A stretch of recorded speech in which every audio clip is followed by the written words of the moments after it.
Ollie's Ski Trip by Elsa Besco.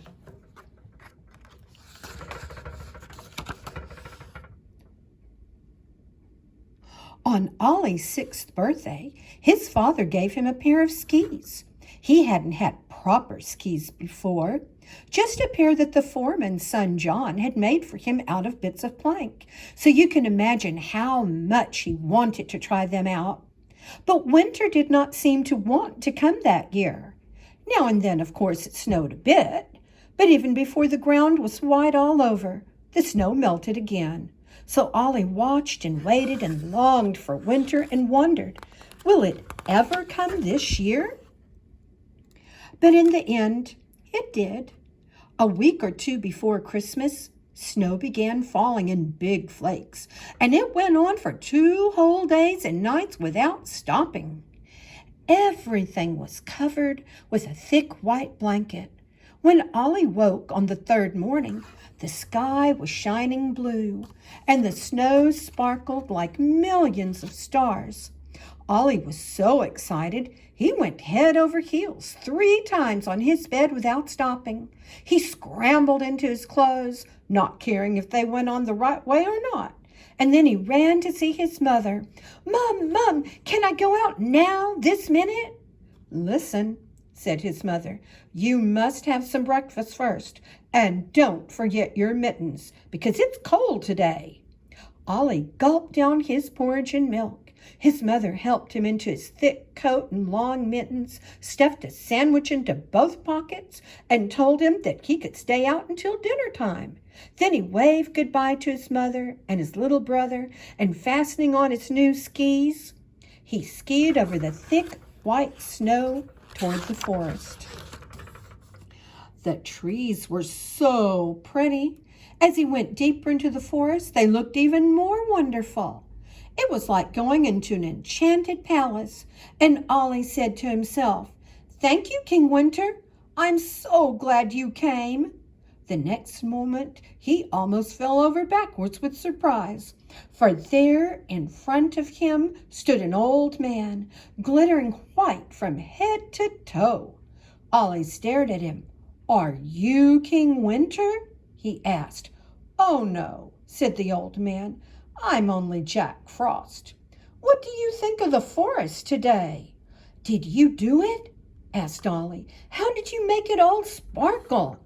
"It's easy," said Jack Frost, and he breathed on Ollie's coat. His breath hung like a white cloud, and when it disappeared, Ollie's coat was covered with glistening hoarfrost. Then he laughed and gave Ollie's ear a little pinch. "You're a sharp lad," he said, "and I don't think you mind if the cold wind stings your face a bit. You called out King Winter's name a moment ago, so maybe you'd like to come with me to his palace here in the forest." "Oh, yes, please," said Ollie excitedly. So off they went through the forest, Jack Frost first and Ollie following. All of a sudden, Ollie began to sneeze.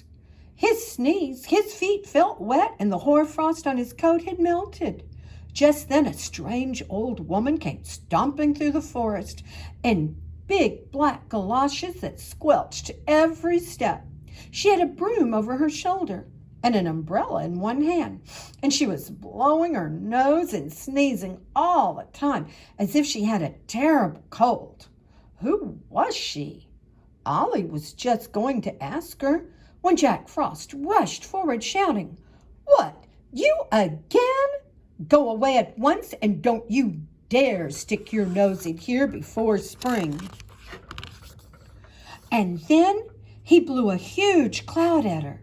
She looked quite scared and ran away so fast that she dropped her broom. Ollie was so surprised he couldn't think what to say. "You were very rude to that old woman," he said in the end. "Oh, so I was rude, was I?" growled Jack Frost, still looking angry. "Well, nothing makes me crosser than that woman, Mrs. Thaw. Just look at the mess she's made here." And he pointed to the nearest tree, where the frost had already begun to melt. Then he went round breathing on everything and made it all as lovely as it had been before.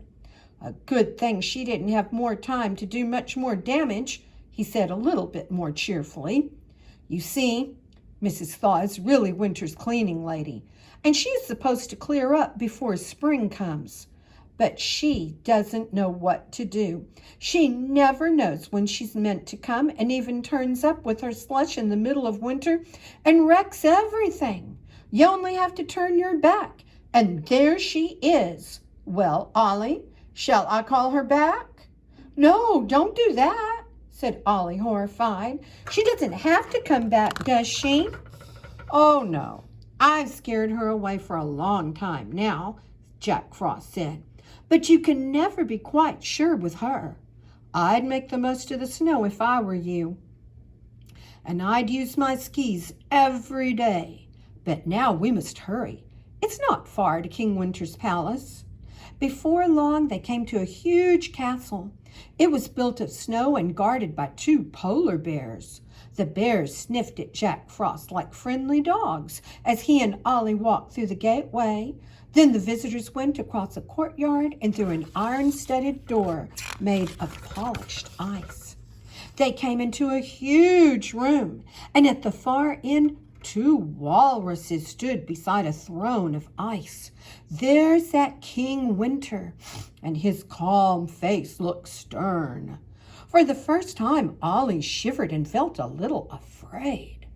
But Jack Frost led him up to the throne. This is a very nice boy, Your Majesty. A little while ago, he was so pleased that you have arrived that he was calling your name in the forest. Then King Winter smiled, and his eyes gleamed like the northern lights. I'm glad to hear it, he said. You do know how to ski, I suppose? Oh, yes, said Ollie. And toboggan? Yes, head first and feet first and sideways too, said Ollie. And skate? I haven't got any skates, said Ollie. No reason why you shouldn't have some, said King Winter. But now that you're here, would you like to look around my palace? And he nodded to Ollie, and Ollie bowed a very deep bow and followed Jack Frost into the next room. The walls and the high curved ceiling were made of hard-packed snow. A fire burned in the middle of the floor, and the smoke went out through a hole in the roof. Round the fire sat little people working away happily. The men were making ski boots, and the women were knitting thick socks. They were so busy, they hardly had time to look up. Jack Frost didn't like the fire, so he hurried through the room quickly.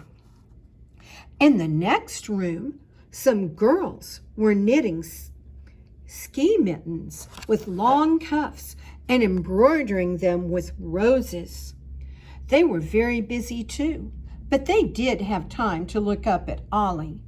Then came the room that looked like a big workshop where some boys were building skis and toboggans and sledges.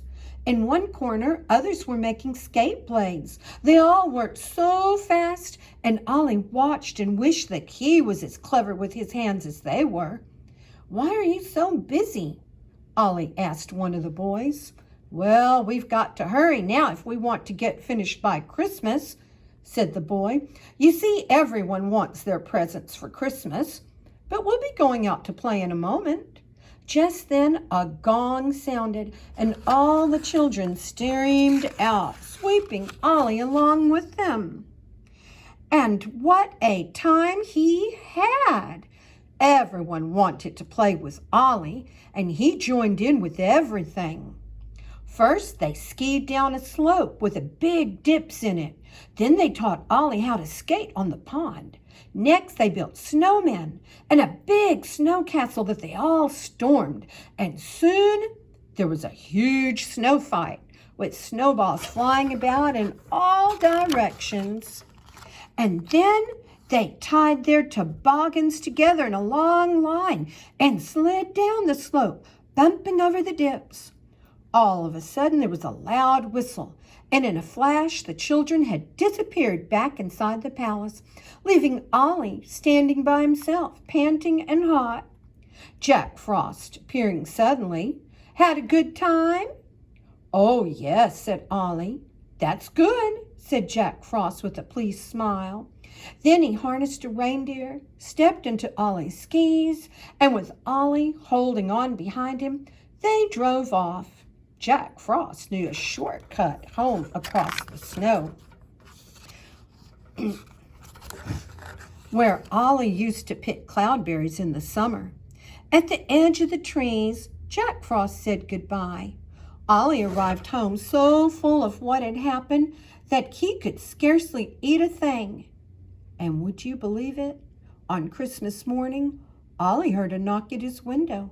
He tried to look out, but he couldn't see a thing because the glass was covered with the loveliest frost flowers. But he knew at once that Jack Frost had paid him a visit. He went out into the porch, and there lay 2 parcels. One was for him, and in it was a pair of magnificent skates, and in the other there was a toboggan for his little brother. That winter, Ollie used his skis and skates nearly every day because Mrs. Thaw kept out of the way for longer than usual.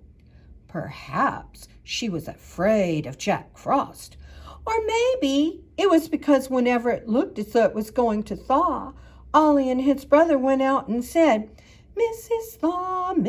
Thaw, please don't sweep our snow away. Come again another day." Whichever it was, she didn't come again all winter. She didn't come until springtime, when King Winter and his court had moved up to the North Pole. Then she came with a splash. What a mess! Whatever Ollie said didn't help. And even when his brother pleaded, "Mrs. Thaw, please don't go, don't take away our snow," she didn't stop until there wasn't a speck of snow left. Rain poured down in torrents, and last year's withered leaves were sent whirling away by her broom, and everyone seemed to get a cold. Ollie was really angry at Mrs. Thaw. But one lovely spring day, Spring came driving up in her airy carriage drawn by white butterflies. Then Ollie saw Mrs. Thaw as she stood by the side of the ditch, wearing a brand new apron. She curtsied to Spring, beaming with delight. For the first time, Ollie really liked Mrs. Thaw and knew that she wasn't so bad after all. But he did wish she would learn to come at the proper time.